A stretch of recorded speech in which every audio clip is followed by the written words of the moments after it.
Well, thank you very much, everybody. A lot of progress is being made, as you see. And we're reopening our country, and it's very exciting. And it should have never happened. This plague should never have happened. It could have been stopped, but people chose not to stop it. And it's a very sad thing for the world, 184 countries at least. But it's a great honor to have you with us, friends of mine, who have been truly great business leaders and are great business leaders. And you're opening up your company again, too, if you think about it, right? You're sort of doing a reopening, but they're great companies and they'll do very well, hopefully better than ever before. And that's what we're seeing. We're seeing tremendous pent-up demand, and it's a beautiful thing to see. So it's wonderful to have America industry leaders, and that's what you are, true leaders, to the White House. You've been here before, all of you, and we've talked about it in different times. We built the greatest economy in the history of the world, and nobody even disputes that. And one day they walk in, they say, "Sir, we're going to have to close it up until we get rid of this hidden enemy, this terrible scourge."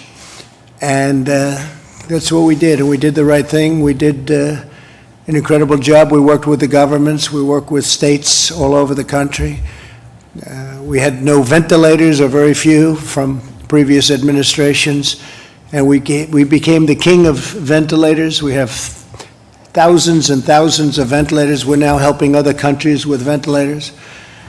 We had old-fashioned tests that didn't work. They were really obsolete. They didn't work. They were broken. And we end up, the testing has been incredible now, and to a level that nobody's seen. I got a call from President Moon of South Korea. He said, "Congratulations, your testing is just, nobody's ever seen anything like we're doing." We've tested more than all countries put together, and millions of tests, and the highest quality test. But it's great to be with you. We're joined by Matt Maddox of Wynn Resorts, Chris Reynolds of Toyota, Chris Nassetta of Hilton, Josh Bolton of the Business Roundtable, Walt Ehmer of Waffle House, and thanks to Vice President Mike Pence, Secretary Steve Mnuchin, and Secretary Eugene Scalia. That Scalia has very good genes.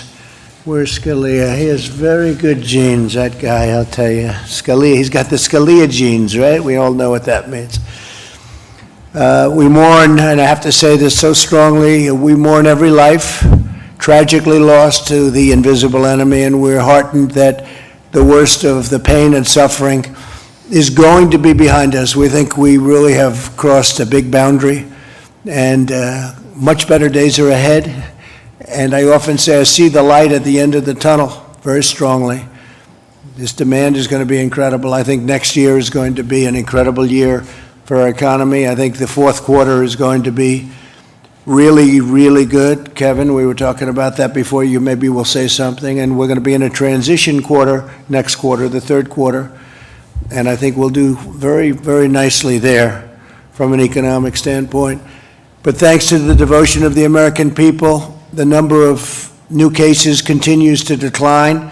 The United States has now conducted nearly 6 million tests, far more than any other nation, as I said. So many tests, and so much has been learned about what we're fighting. And if it does rear up a little bit in the fall, or even a lot, we'll be able to put it out. We'll put out the embers, or we'll put out the flames. 2 weeks ago, we released guidelines to give states a real strong indication of what we want and how we want it done. We've really had a good relationship with the states. Mike Pence has worked very, very hard with the task force. He's headed the task force, so importantly, with a great group of people.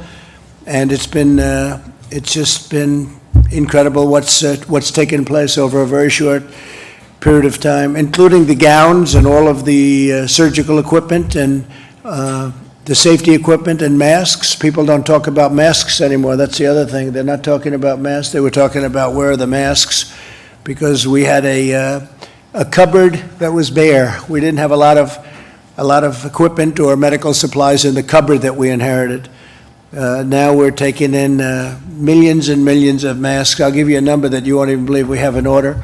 500 million masks coming in, and we've delivered millions and millions and tens of millions of masks all over. So you don't hear about that anymore either. You don't hear about ventilators, you don't hear about masks, and you shouldn't be hearing about testing, but that's the last thing they can complain about, I guess. You know, if we do 2 million tests, they said, how come you didn't do 3? Well, we do 3, and then they say, how come you didn't do 4? That's like a dream for the media. But we've done incredible with testing, and you'll see over the next coming weeks, Mike, you may want to speak about that a little bit, but over the next coming weeks, you'll see some astonishing numbers. I don't know that all of that's even necessary. You have some governors that love the tests. You have others that like doing it a different way, an old-fashioned way, with some testing, but we're going maximum testing. We've encouraged the more than 30 states that have taken steps to resume economic activity already.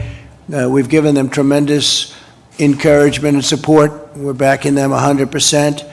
You know, many governors have called me, telling me their plans, laying them out. Governor of Texas, Oklahoma, Governor of Arkansas, many governors. I spoke with Governor Cuomo. We had a great talk today on a different subject, but he wants to get open. Everybody wants to get open. They want to get open, and they want to get back to business, and their constituents, the citizens of this country, want to get back, and that's what's happening. So I just want to perhaps start off by introducing our Vice President, and then we'll go around the table, and you'll introduce yourself and say a few words to the media.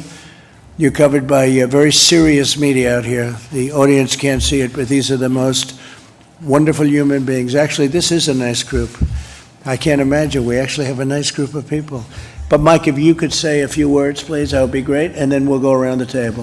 Thank you. Well, thank you, Mr. President. I want to thank all the distinguished business leaders who are here and the literally millions of Americans that are employed at the businesses represented around this table. It's remarkable to think, Mr. President, that before the coronavirus epidemic came ashore, we had seen extraordinary growth in the American economy, not just the stock market setting records, millions of new jobs, more Americans working than ever before. But in January, when you stood up the White House Coronavirus Task Force, you said we had one mission, and that was to save lives and to make sure that the healthcare providers in America would be able to render the level of care to any American struggling with the coronavirus that we would want our own family members to have.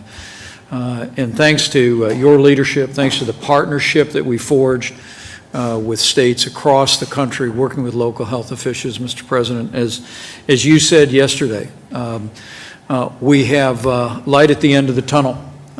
We really are encouraged by the progress in even the hot spots around the country. Cases are leveling off, and in some areas going down. Hospitalizations are declining, even in the greater New York City area. That's a testament to the American people, to the way the American people now nearly 45 days ago embraced the guidelines to slow the spread. And as we come to the end of this mitigation period, states across the country have all embraced those same mitigation and social distancing efforts. The American people have put them into practice.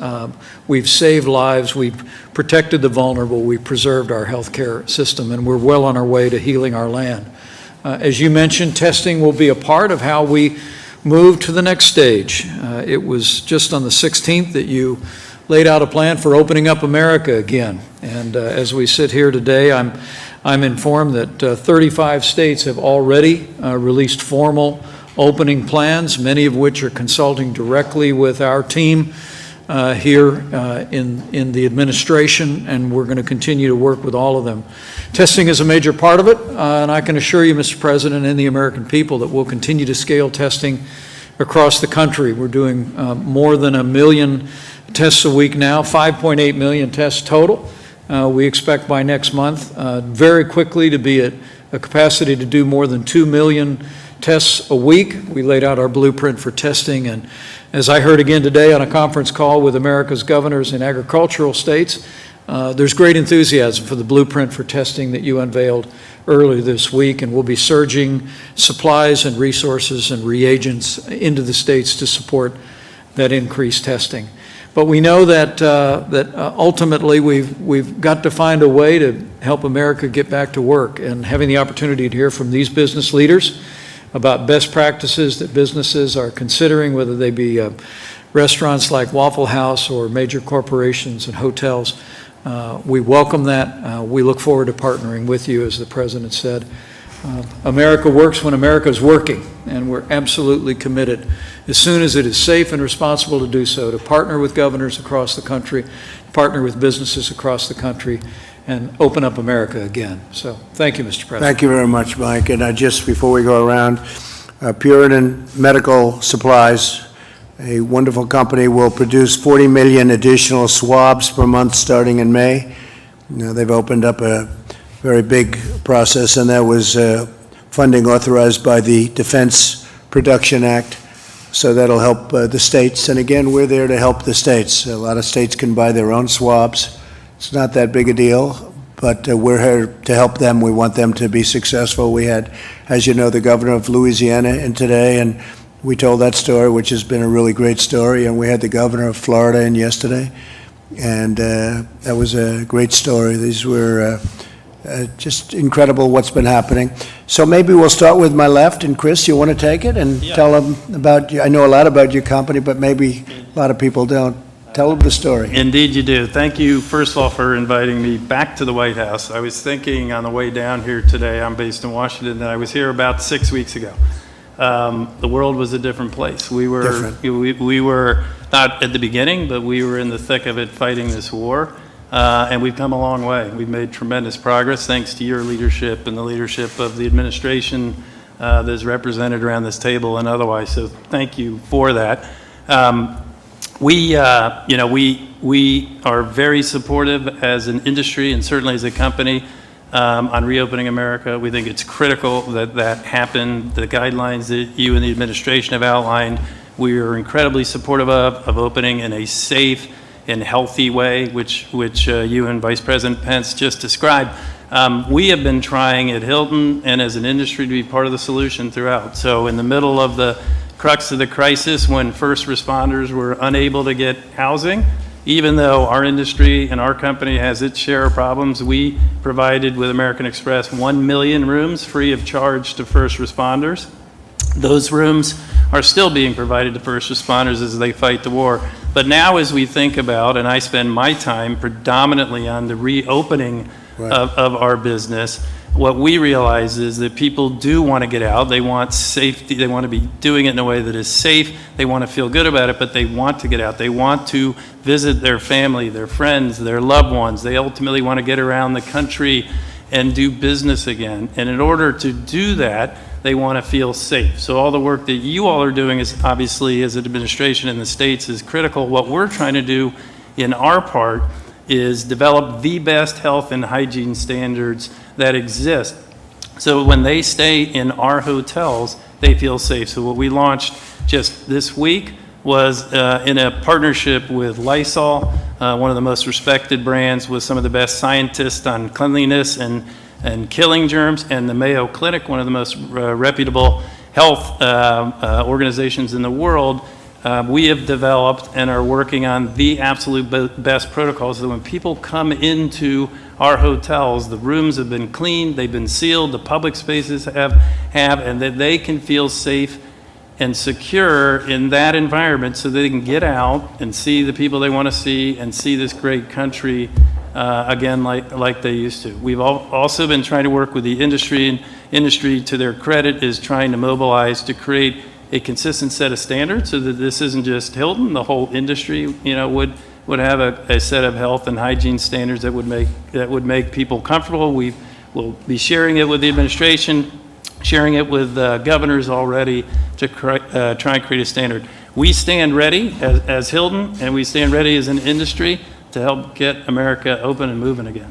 That's great. Thank you very much. Great company, and you'll have it up and running again very soon. I know you very well, and you're going to do a great job reopening. We're reopening Hilton, and we're reopening our nation. A lot of companies are very excited right now. Steve, do you want to say just a couple of words about where we are with the different things, please? Well, I think, thank you, Mr. President, Mr. Vice President. It's great to see these companies here today. It's great to see the reopening. I think we're making an enormous amount of progress. Yesterday, we met with small businesses that we saw the benefit of the programs. Today, we're meeting with big businesses. I was particularly pleased to hear from Chris. He's been able to access the capital markets. Just the announcement of our facilities with the Federal Reserve created liquidity so that public companies could access the capital markets and not need to come to the governments for support. Thank you. Thank you very much. Please, how you doing? I'm doing great. Thank you, Mr. President. I'm Walt Amer with Waffle House in Atlanta, Georgia. It's an honor to be here today. Thank you for including me, probably a well-dressed cook and dishwasher. I don't know about big companies, but we're happy to be included. And thank you too, Mr. Vice President, for all of your support. I am here representing our industry, I believe, and in large part the independent restaurant companies of America that are out here that have helped create the fabric of our country with the restaurants that they've put in our communities and the connections they have to the communities. And we, in a small way, feel like we are a part of that. We did have the opportunity this week in the state of Georgia and the state of Tennessee to open up some of our dining rooms to dine-in customers again. And it was very welcomed by our people. It was welcomed by our customers. Our customers are ready to see some sign of progress that we are beginning to move forward. We've done it in a safe way. We have followed all of the guidelines, your guidelines, the CDC guidelines, and how to make that happen. But what we believe when we started out on this journey, we said we really have several goals. And the first goal was we wanted it to be a safe environment for our customers and for our associates. And our second goal was to create financial safety for our workforce. And I wanted to thank you personally on behalf of our workforce, for all of the stimulus funds that have gone directly to the workforce of America. It is making a difference. It has made a difference. It is keeping the economic engine turning ever so slowly right now, but it is helping keep people put food on their table and a roof over their heads. So on behalf of our workforce, I thank you for that. As we got into this, we felt like we needed to make a lot of adjustments coming in. One of the great things about a restaurant and the entire restaurant community, the restaurants are the second largest private employer in the country. And there is 1 million restaurants out there, and probably no other industry has been hit as hard from a revenue standpoint or a layoff and furlough standpoint. But restaurants, if you think about it. What's number one? What's number one? Healthcare is my understanding. Really? Good. Yeah, private employers. I assume you guys are number one overall. But so, restaurants have a unique opportunity to help lead us out of this. And the reason for that, in my opinion, is that we have been practicing safe food handling for years. The safety of our guests has always been paramount. So what we have done is we've taken a workforce that is trained to do that and added more sanitation practices to it, more touch points, more social distancing as you have prescribed and the CDC has prescribed. And we have basically turned our restaurants into the ability pretty much at half capacity to seat guests in our restaurant. And it's given us an opportunity to get the wheels of the economy, our engine turning a little bit, because the next thing we want to make sure is we protect the jobs for the people that work for us and the people in our industry. So we're very appreciative. I did want to say that ever since my daughter was young, she every time she saw the WH on the TV screen, she thought that stood for Waffle House. So I don't know if you have the trademark for the WH or we do, but we could probably work something out. But I wore my WH tie for you today. This one was here first. And well, we might have to talk then. So, but thank you for including us, and on behalf of all the restaurant operators out there in the country, we appreciate this opportunity to begin the journey to move forward. And thank you very much, Walt. We appreciate it. Chris Reynolds, Chris of Toyota. Yes, Mr. President, thank you first for inviting us. Thank you, Mr. Vice President, and giving us an opportunity to share how Toyota is working within the American automotive industry to return to work safely, to reopen America safely. We announced on March 18 that we were suspending production due to the awful scourge of the coronavirus. On March 19, we started to plan to reopen. We started right away. And just to give you some quick background on Toyota, we've been here in the U.S. for over 60 years, 1,500 dealers, $1.2 million units of cars and trucks manufactured last year, 475,000 people employed, including a great number in the state of Indiana, from where our Vice President is from. Going to the next slide, we, with that as background, really are trying to apply three fundamental principles to how we're going to return to work. Principle number one is we need to stay connected with our team members. So every week we conduct phone surveys with all 32,000 of our factory workers, asking them how are they feeling, what's their health, what's their family's well-being, what's their confidence level in returning to work.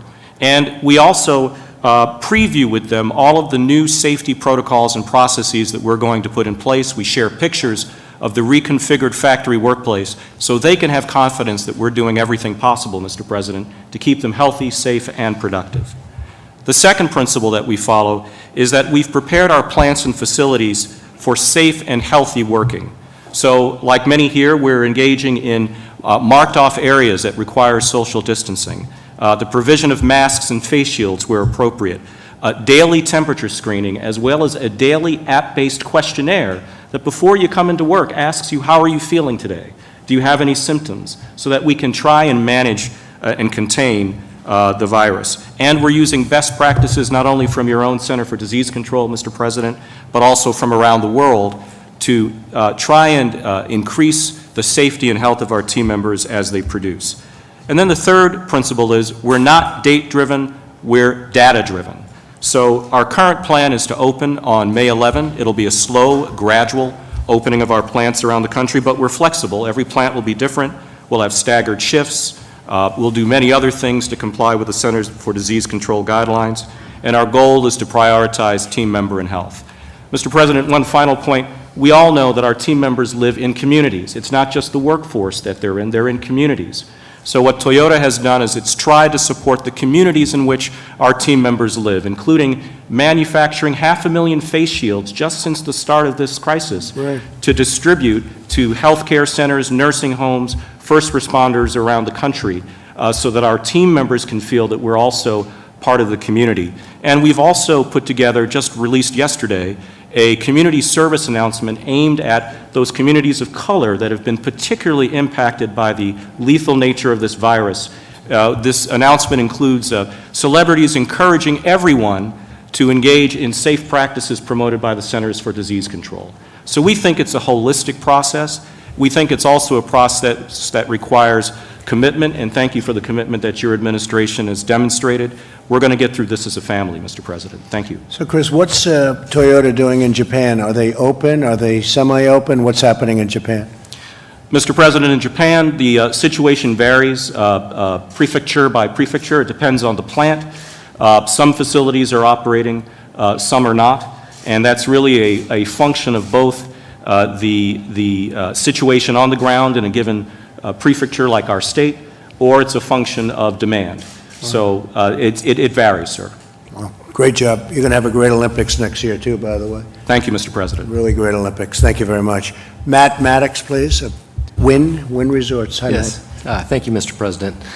First, I'd like to echo what you're saying about testing and testing capacity. We have seen a real expansion in testing capacity in Las Vegas, so much so that our university hospital is going from a couple hundred tests a day to 10,000 tests a day. They don't have enough people to test. So I signed a deal with them to allow all Wynn employees to get tests anytime for free, and they're going to set up on-site testing. So that's moving forward. We also, during this time, decided to pay all 15,000 of our employees, from housekeepers to head of sales. Right.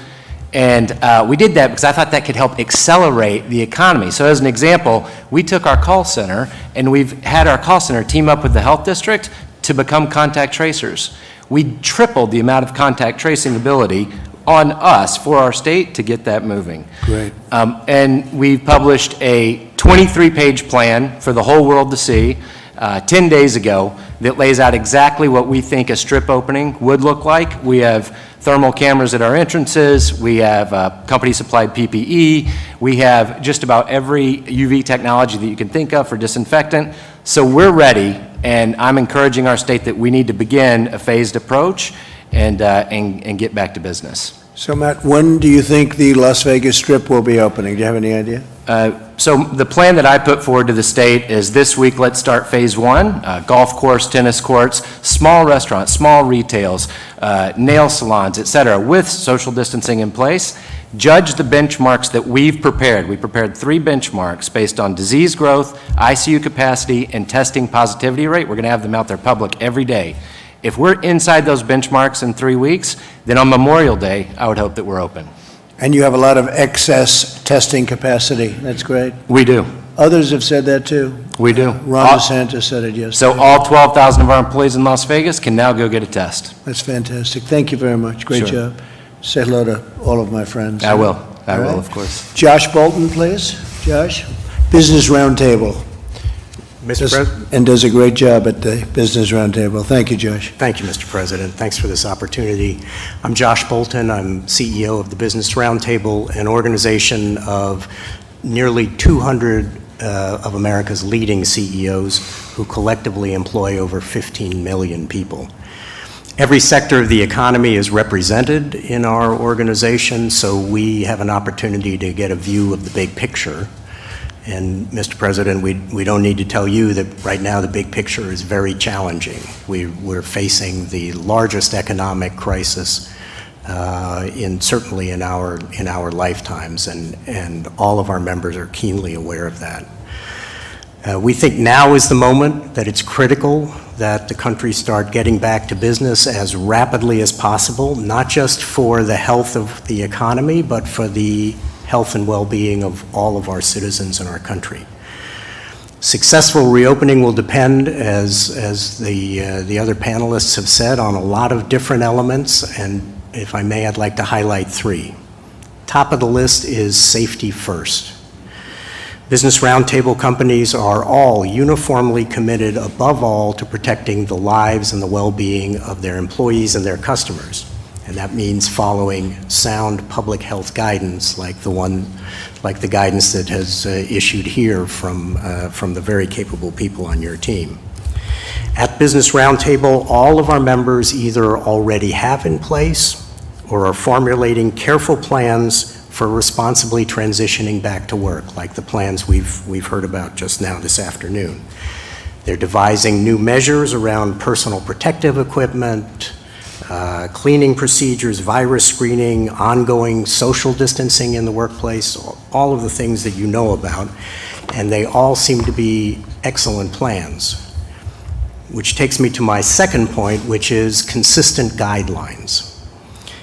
No matter how good every company's transition plan is, and we've heard a lot of good ones here this afternoon, public confidence will be undermined and the speed of the reopening will be dramatically slowed if we're all doing different things. And that's why the Business Roundtable has called for clear, science-based guidance from the federal and state governments on appropriate safety measures in multiple workplace and commercial settings at different stages in the progression of the disease. The White House guidelines, Mr. President, that you highlighted in your first slide, the ones that came out 2 weeks ago, are an excellent start in identifying a common set of phases for dealing with reopening. And a number of states are off to a really good start in identifying recommended safety measures in each of various different settings. Now we think, since we are now on the cusp of many places being ready to reopen more fully, we think more specific guidance is needed. And so on Friday, we sent to the Vice President and to all the governors a set of recommendations on the kinds of consistent guidance our businesses feel is necessary for the safest and fastest reopening. And we're grateful for the chance to engage with the Vice President's team and all of your task force on those issues. And I should say, Mr. Vice President, that everybody in your administration, despite the heavy burdens on them, has been very receptive to taking advice from the business community, and we're very grateful for that. Final point. ample testing and monitoring. The only thing worse than an unnecessarily slow recovery is a reversed recovery. So to avoid serious setbacks, as our businesses reopen, we need to stay vigilant, identifying rapidly and isolating new COVID cases and carefully tracking the spread of the disease, as I know your team is working very hard on. The robust testing and other forms of monitoring are the keys to the vigilance, and they'll also teach us what's working and what's not working and allow us to make adjustments. It'll take a while for our economy to return to normal, but the traditional American virtues of vigilance, adaptation, and innovation, we are confident will see us through and get us to the other side of this crisis as safely and rapidly as possible. Thank you, Mr. President, for this opportunity. Thank you very much, Josh. That's great. The numbers, when you look at the stock market today, the enthusiasm is great. It's up very substantially, as you know. And I think people are seeing a very big year coming up next year, and I think they're seeing a very big fourth quarter. Larry, would you like to say, Larry Kudlow, a few words, please? Just a few words. Thanks to everybody, Mr. President, Mr. Vice President, and all the business folks, and my friend Stephen Mnuchin. This is a tough one. I've been around a while. This is a tough one, and the contraction's going to go on for a bit. But I like what I hear around the table, and I agree with the President. We will see a growing, recovering economy by summertime and the back end of the year, and it's going to extend into 2021.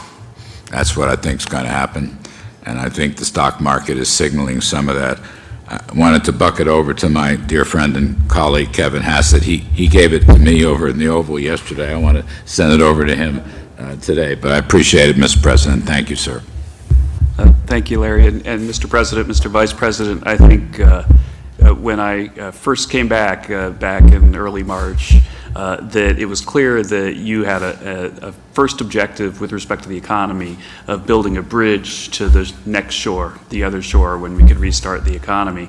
And it was really massive fiscal action that made it so that a day like today could be possible, whereas you look around, there are all these businesses that have the wherewithal to start up, and it's because they've stayed connected to their employees. The checks that we've mailed to citizens means that there's going to be demand for their products.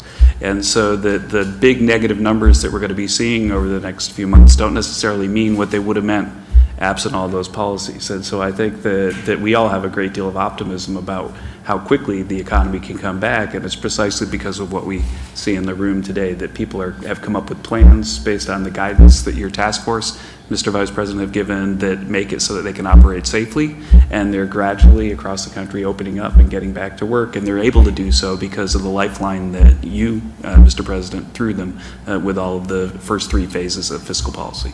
Thank you. And it's great to have you back, too. Very talented guy. At least you made a lot of good predictions, and your predictions all turned out. Between you and Larry, that's a tremendous team. Thank you both very much. Gene, Secretary of a very important thing called labor. What's more important than labor? Well, it is so important, and Mr. President, I was pleased to be able to tell you earlier today that as of yesterday, all 50 states and the District of Columbia are now offering the additional $600 in unemployment insurance that was part of the CARES Act that you signed last month. This was an additional benefit on top of what the states were already making available in unemployment, and one important part of your program to support workers during this difficult time. As you know, the states have had some challenges with their computer systems. We've been working with them. This is not declaring victory on all aspects of delivering those unemployment benefits, but it is a milestone I wanted to note. I have been very pleased to hear the discussion among this group about all the steps that companies are taking to keep their workers safe. I think we all appreciate that confidence on the part of workers that they will be safe in the workplace is going to be an important part of the reopening, as well as confidence on the part of business about what needs to be done, and that when those steps are taken, they will have satisfied their obligations.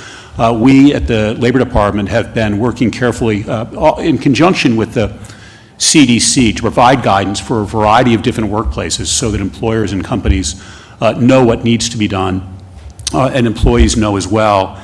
And we'll continue to do that.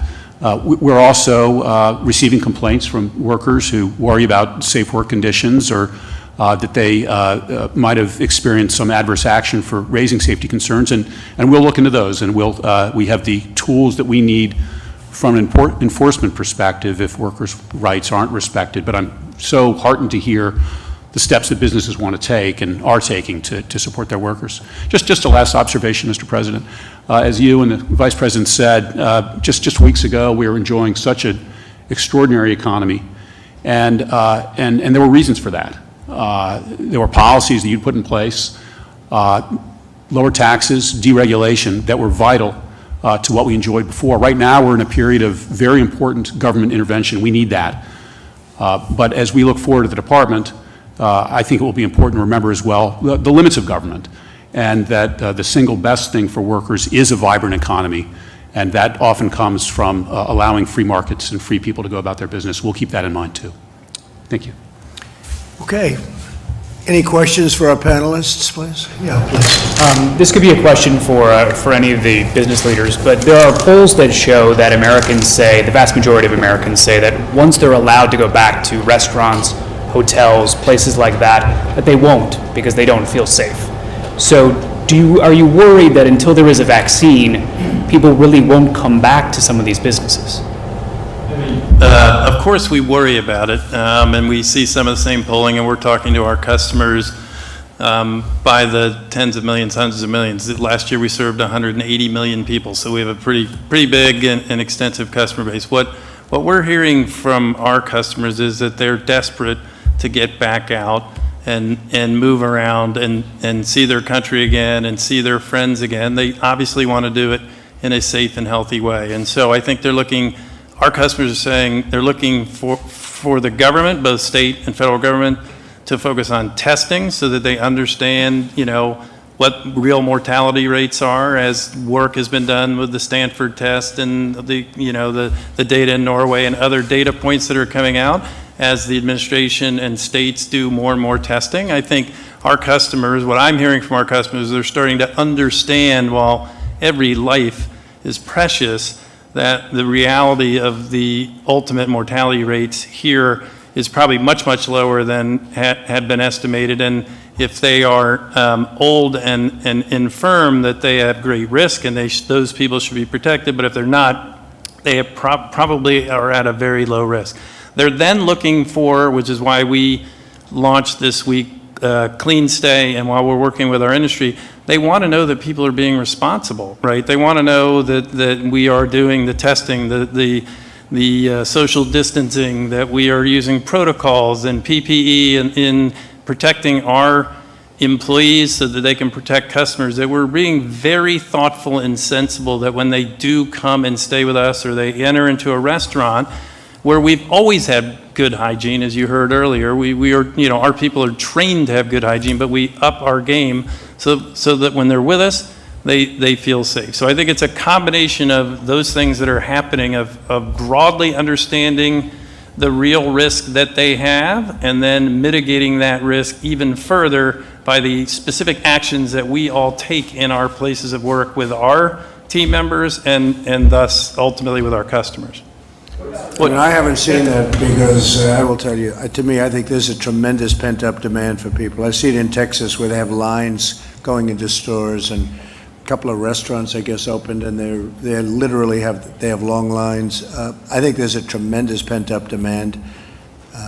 I've been at the White House now for many months, and I'd like to get out. As much as I love this, this is the most beautiful house in the world, in my opinion. But I think there's just a great demand to get out and, get our country going again. And that includes going to restaurants and hotels. And I think you're going to find, Chris, that you're going to do a lot of business that you're not even thinking about. I'm seeing it. I feel it. And I've felt a lot of things over the years, including, I think I can win for president, And frankly, I really feel that next year is going to be a very good year economically. We're going to be back in business. So we'll have to see. I mean, only time will tell, but there's a lot of good feelings, and a lot of good decisions have been made by a lot of very talented people. So I'm feeling very much that it's going to be very successful. For you, Mr. President, do you want the FDA to issue an emergency use authorization for remdesivir? Well, it's a big thing, what happened just recently, where they came up with something that has a very substantial percentage. You know, it's a building block. Tony said it today. I thought it was very well expressed. He said that's a building block. That means that's a very substantial chunk of a step.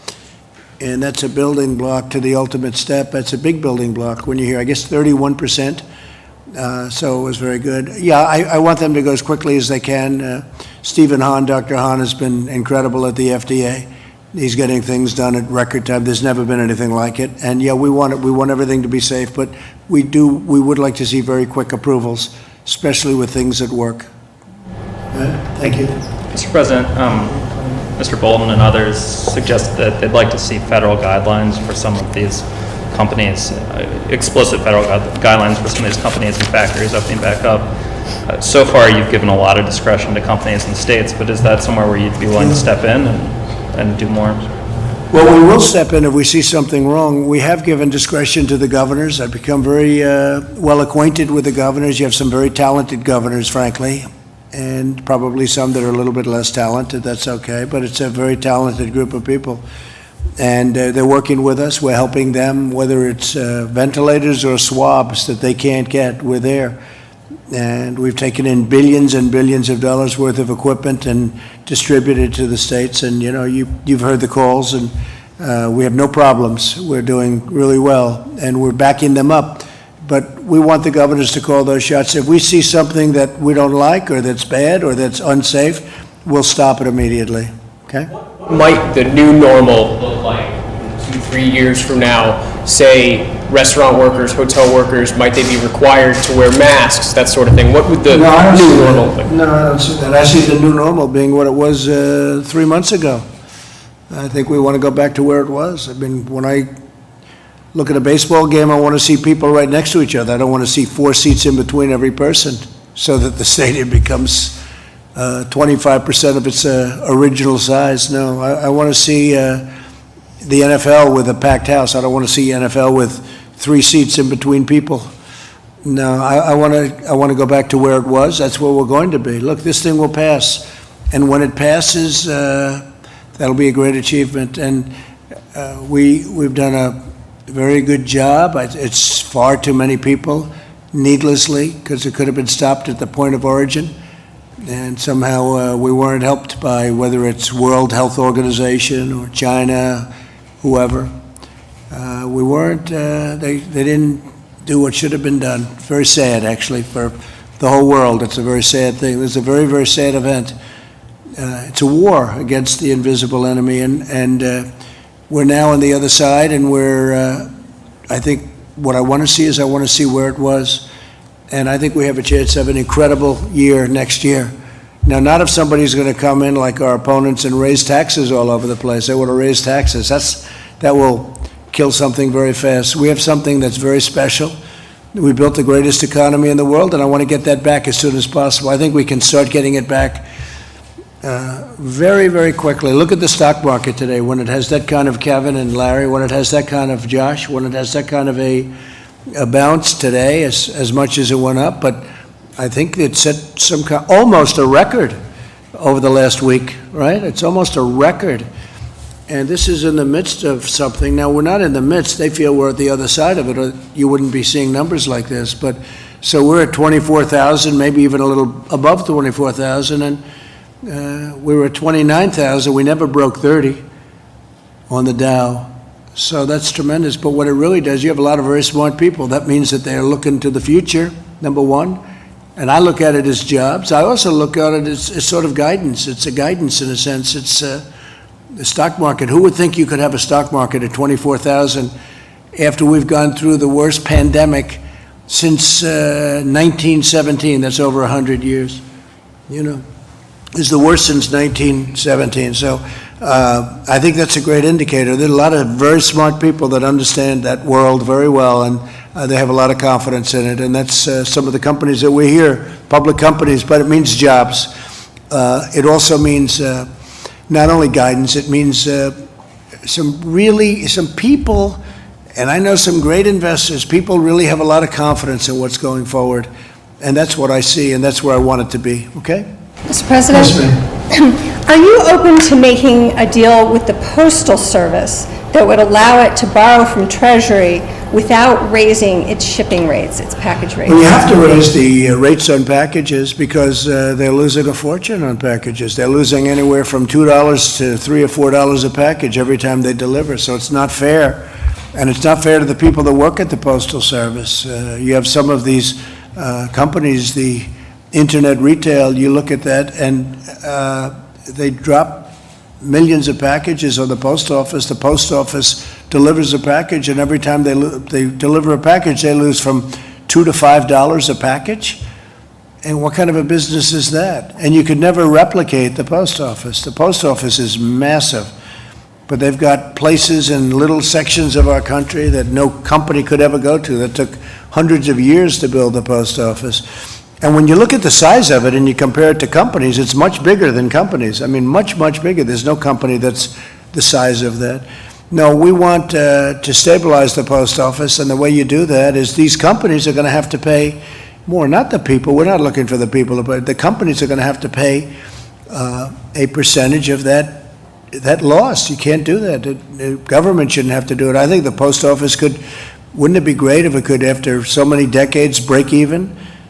But we're making a lot of people rich and a lot of companies rich by subsidizing these companies. On top of that, they don't pay the same taxes as a retail store. It's very unfair to the retailers. You look at these stores, the retail stores are being just clobbered, and there are so many disadvantages. But no, when we deliver a package at the post office, every package it delivers, they lose a lot of money. And that's not fair. Those companies should pay for it. Steve? The President, over a year ago, asked us to chair a postal task force to look at restructuring. A year ago, we didn't have any Board of Governors. We now have a Board of Governors that's overseeing it. They're conducting a search. We look forward to hearing the results of the new postmaster, and we think this is a business, and the people at the post office will have a terrific opportunity. And we're protecting our post office, by the way, and we always will. But we want our post office to be successful. We don't want it to be a laughing stock and a stupidly run organization the way it's been for so many decades now. It's ridiculous. And then we make other people rich. We make other people rich because we're willing to deliver packages at a fraction of the cost, so other people gain by it. And by the way, and you're hurting a lot of other people because you're hurting retailers. You look at stores where the stores they have to pay rent and taxes and all sorts of things that these companies don't have to pay. So it's not a fair situation. We want to take care of our taxpayers, and we want to take care of, very, very importantly, the people that work at the post office. Yes, please. Mr. President, if there is another round of aid for the states and communities, are you going to try to restrict that aid from going to sanctuary cities and states? I don't think you should have sanctuary cities if they get that kind of aid. You know, if you're going to get aid to the cities and states for the kind of numbers you're talking about, billions of dollars, I don't think you should have sanctuary cities. And by the way, the people that have sanctuary cities, they don't like it. I think politicians like it a lot more. I go to California, I go to lots of different places, and I have people with a very liberal bent saying they don't like sanctuary cities. They don't want criminals to be in sanctuary. They want security. They want safety, and you know they want borders too. They don't want people pouring across into our country. And you know, I was there a long time ago. The wall is up to 175 miles built now, and the numbers are incredibly good because all of that 175 miles, nobody comes through. Nobody even comes close to coming through, unless you're the climber of Mount Everest. But even they don't. It's not even easy for them, Josh. So it's been good. But very important for you, we want our farmers to be able to get the help, and we work it so it's actually easier for them to get in. You know, they've been taking some people that they've had for years and years that come with the crops and everything else, and that really have been great for the farmers. And we want that to continue and actually continue at an easier pace. We're working it so it comes in, so that kind of help can come in even easier, which I think you have to tell your people. Could I just follow up and Yes, ask explicitly, will you seek to prevent the next round of aid from going to sanctuary states and cities? Well, number one, we shouldn't have to pay anything anyway, because all they do is make it very hard for law enforcement. So that's number one. But I think in the bigger picture, I don't see helping cities and states if they're going to be sanctuary, because all sanctuary means to me is it's protecting a lot of criminals and others, many people, but there are criminals. And, you know, you write about it all the time. I see stories every day where somebody's being totally protected. ICE can't get to them. Law enforcement can't get to them. You look at law enforcement hates sanctuary cities. We want a safe country. We don't want people that are criminals and criminals from other countries in many cases protected, and you can't get to them. And then we're supposed to make massive payments to those states to bail out what they've done wrong over a 25-year period. So we'll see. That'll be a subject that will be discussed, certainly, sanctuary cities. I think maybe it was brought up yesterday, and I made the statement, and people were surprised to hear it, but they shouldn't be surprised. Okay? Thank you. Mr. President, when would you like the country to fully be reopened to the way it was before, as you mentioned? Well, we talked about it, and very strongly Josh mentioned safety. Have to have safety. But at the same time, people want this country open. The people here want it open. And there is a danger to too much being confined to a house or an apartment or wherever you live. You can't, we got to start moving along. And with all of the testing we're doing, with all of the things we're doing, you can do this now. And governors are actually, a lot of pressure is being put on governors right now by the people in their states. They want to get it open, and that's what you want. That's what we all want. And with all of the procedures and safety, we've learned a lot about this hidden enemy. We've learned a lot, and there'll be pockets of fire, and we'll put them out. We'll put them out very, very quickly. But, you know, during this period of time, I think we've really learned a tremendous amount about how to handle it.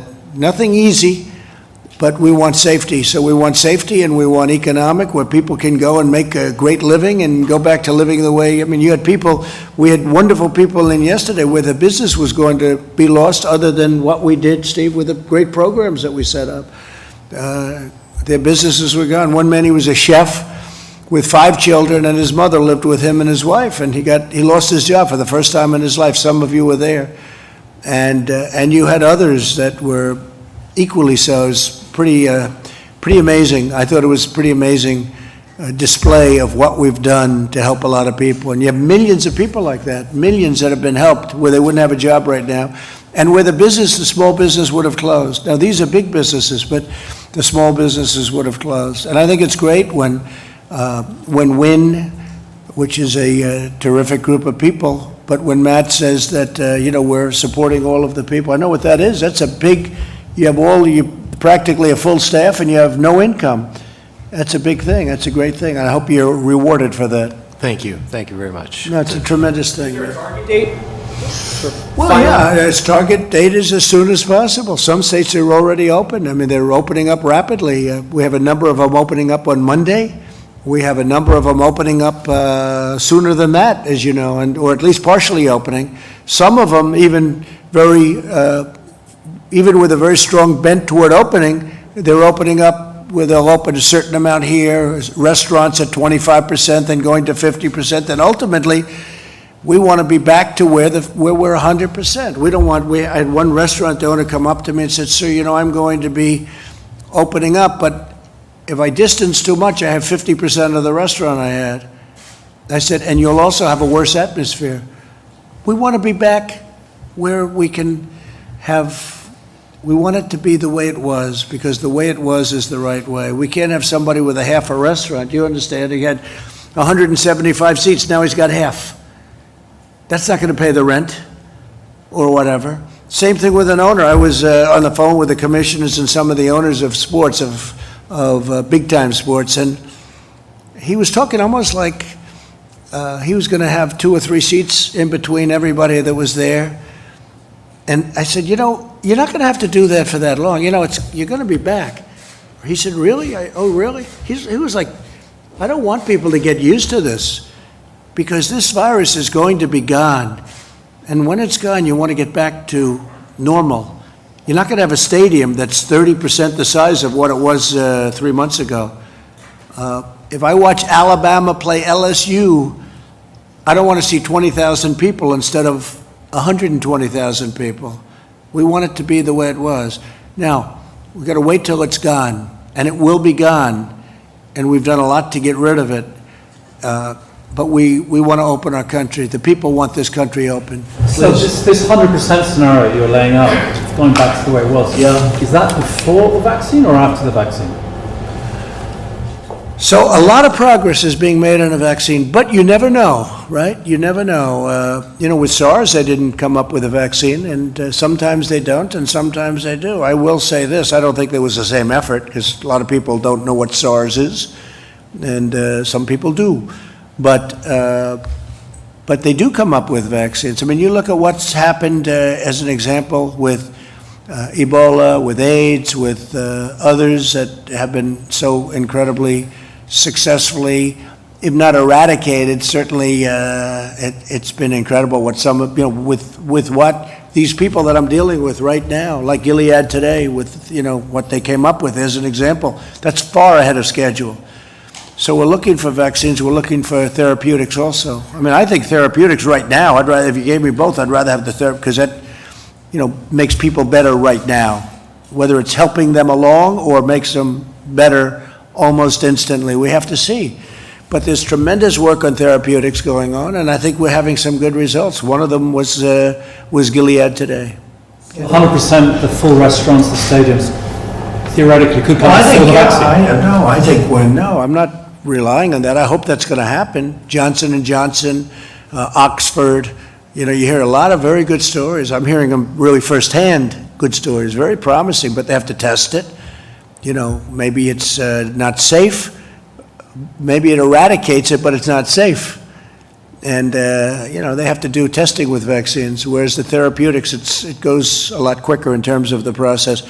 No, if you don't have a vaccine, if the virus is gone, we're like we were before. But having a vaccine would be a great thing. And I think we're going to get there in this case, just based on what I know, but we'll see what happens. Look, the Gilead research has been, I mean, that's gone so fast. That's gone at a level of speed that nobody's ever seen before. And that's a stepping stone. So I think they're doing very well. But no, I want to get back with or without, but I want, you know, obviously we have to wait till it's gone. It will be gone. And we want to be back to where we were. Yes. Without a vaccine, sir, why do you think the virus will just be gone? It's going to go. It's going to leave. It's going to be gone. It's going to be eradicated. And it might take longer. It might be in smaller sections. It won't be what we had. And we also learned a lot.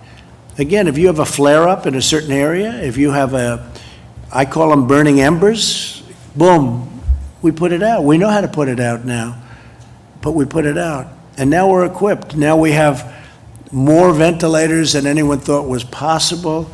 I mean, we're doing a tremendous service for the world right now. We're giving ventilators. You know, we're making hundreds of thousands of ventilators in, I believe, 9 different plants that made other products, in some cases cars, in some places other things. These companies, General Motors and Ford in another way, and GE, so many companies, Honeywell, they've stepped up. 3M has been terrific. They've stepped up like nobody's ever seen before. And the job they're doing is great. And I'll tell you, I think the job that they're doing on vaccines and on therapeutics has been great too. We'll see. I mean, we'll let you know about that in a little while. Please. Anybody else? Yeah, Mr. President, oil's up today, partially on reports that the Treasury Secretary and others may have... What is it up to? Depends on which, but it's about $25. But on the suggestion that the Treasury Secretary and others may have presented you with a plan for government assistance to the oil companies. Well, we're not going to let our oil companies go and get in trouble. It's not their fault that they got hit by 50% less volume in one day. You know, one instant, all of a sudden, these very great companies are employing all these people. So I'm talking to Steve, and you know, we just saved the airlines. The airlines were having the best year they've ever had. And then all of a sudden, they're like out of business. We can't let that happen. So we saved the airlines. That's done. We're saving other companies and industries. And I would say, Steve, maybe you can talk to it, but I think the oil industry is one of the top on the list. So we're looking at a lot of different strategies. We have a dedicated team combined of people at Treasury and people at the Department of Energy. As I've said before, this is not going to be a bailout of shareholders, but this is going to be supporting the national security issue. I would just comment the Secretary of Energy has done an extraordinary job of taking in oil in the strategic reserve and being paid for the storage capacity in oil. We're also exploring potentially having the ability to store another several 100 million barrels. So we're looking at lots of different options. We're in touch with lots of people around the world, and the President is determined that we protect the national security interest and the jobs. Announcement this week about... We had a very interesting thing because we had a lot of capacity, meaning you can fill it up in the national strategic reserves, and, you know, it wasn't full. And we made a great deal. If you would have told us that we could have had that filled up, or it's on the way to being filled up at the kind of pricing that we're talking about, I would have said, you have to be kidding.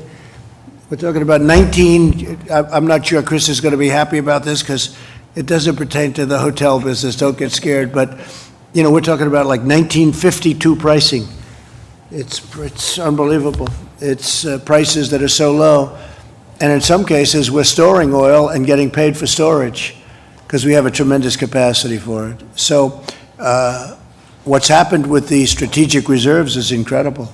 And additional aid might be announced this week, or do you have a timeline for that? Say it. Additional aid might be announced this week, or do you have a timeline for it? On that? For oil companies. Well, you mean a plan to help them out? Yes. I would say shortly. I mean, right now, we're dealing with some of the big ones, but the big ones are very strong. They've been very strong over the years. I think that they're not going to have the problem. But we have a lot of great people and a lot of great jobs in Texas and Oklahoma and North Dakota and other states that are great. It's energy. It's not, I don't even call it oil. I call it energy. This is the backbone of the world, really. You know, you can talk all of the green. I'm all for green. But the green can't power these massive factories that are being built in this country. It just can't. The windmills aren't going to be able to do it. And solar's not going to be able to do it. I love solar, but it's not going to be able to do it. And, you know, we're getting it for the right price, but we're not going to we're energy independent. We're not going to let our energy industry down. We're not going to let them, and it's not our fault. It's not their fault. But we're not going to let anything happen to them, so we're working on that very hard. I think protecting energy and energy independence, to me, that's a very big part of what happened. You know, energy has really helped me turn this country into the economic power that it's been, and we're not going to let that go. And sure, it's going to have a couple of bad years. We have a tremendous oversupply. The reason we have the oversupply, though, number one, it was a very efficient business, and but the reason we have it is because the demand got cut in half one day by this plague. One day, all of a sudden, take a look at the roads. It goes from packed highways, everybody traveling, going all over, to no cars on the road. I mean, that was 25, 30% right there. But then there's other things, factories that aren't working right now because of this. We did a great thing last night, using the powers that we have to make sure that the processors and all of the delivery of our food chain, that it was protected and safe. And those people, we were on the phone with all of them this morning, pretty much all of them, as you probably know. They were cheering, literally cheering over the phone. We did some good moves, not money moves so much as common sense moves, because they were being hurt by stupidity. And we have them really back online. So I think that we put out, that's called burning embers too. We put out a fire. So there'll be plenty of meat and pork and everything that you want, yeah. And Mr. President, you said you were anxious to get out of the White House. Might we see some travel in the next week or so? I think so. I think I'm going to Arizona next week, and we look forward to that. And I'm going to, I hope, Ohio very soon. And we're going to start to move around, and hopefully in the not-too-distant future, we'll have some massive rallies, and people will be sitting next to each other. I can't imagine a rally where you have every fourth seat full, every 6 seats are empty for every one that you have full. That wouldn't look too good. No, I hope that we're going to be able to do some good old-fashioned 25,000 person rallies where everyone's going wild because they love our country. Okay? You expect that to happen? Well, I'm going to Arizona, and that's a little bit different. That's having to do with industry because it's too soon for the big everybody get together and stand next to each other crowds. But that'll be next week. I don't know. It'll depend. It also depends on states. You know, you have different states. Some states are really in great shape now, and some states will be in great shape. But a lot of progress has been made. A lot of progress has been made. It's pretty incredible. Even if you look in New York, I spoke with Governor Cuomo at length today, and they're on that other side of the curve, a lot less. It's been hit very hard. You know, it's New York, and you probably would expect that, but they're on the other side of that curve. The bed usage and the people coming to hospitals is way down, much lower than it was. So a lot of very positive signs are happening. Okay. So, President, do you expect to be able to hold rallies before the election? I hope so. I hope so. Look, we have a tremendous pent-up demand. They love what we're doing. They don't want to have taxes raised. They don't want to have stupid things happening. They like the trade deals. We've made great trade deals. I mean, the greatest trade deals ever made in this country. And that's what they want. And we have a lot of them that were lined up and ready to be done, right, Kevin? We have deals that were lined up with countries ready to be done that were so good for our country, so good for our workers. And then this scourge came along, and, that's the last thing people are thinking about right now. It's, we put them on hold for a little while. But no, I hope to see football games and baseball games and basketball. Now, for basketball, you're going to have a little bit of a time. I don't know what they're going to do. Maybe they'll be able to play sort of toward the finals or the playoffs or whatever they're doing. I saw baseball's doing something very unusual. I don't know if I agree with that. I'd like to see the Yankees play at Yankee Stadium. I see they have some ideas for baseball that are very different. I guess I'm a traditionalist, but I think they'd be able to play at Yankee Stadium with obviously smaller crowds, and then the crowds would start to build as things get to be a little bit better. But no, I think you're going to see some big things happening. And again, this is going away. This is going away. I think we're going to come up with vaccines and all, but this is going away. And when it's gone, we're going to be doing a lot of things. And again, you have to look other areas. There are areas, we all look at New York, and we see New York and New Jersey and some of these very high-density places where they're doing a very good job. It's just, it's not easy. But you have areas that are really at a very low point and really I always say heading south quickly, and that's what we want. So we'll see how it all works out. I think it's working very good. How about one more? Anybody else? Just on that point of this going away, not to belabor the point, but isn't it going away because people are staying in their homes and people are not traveling, and once they come back out, there's no evidence that it would go away? Maybe that's it. And I cannot tell you how dedicated the people of this country have been in terms of that. Yeah, one thing, if you stay in your home, you're not catching it.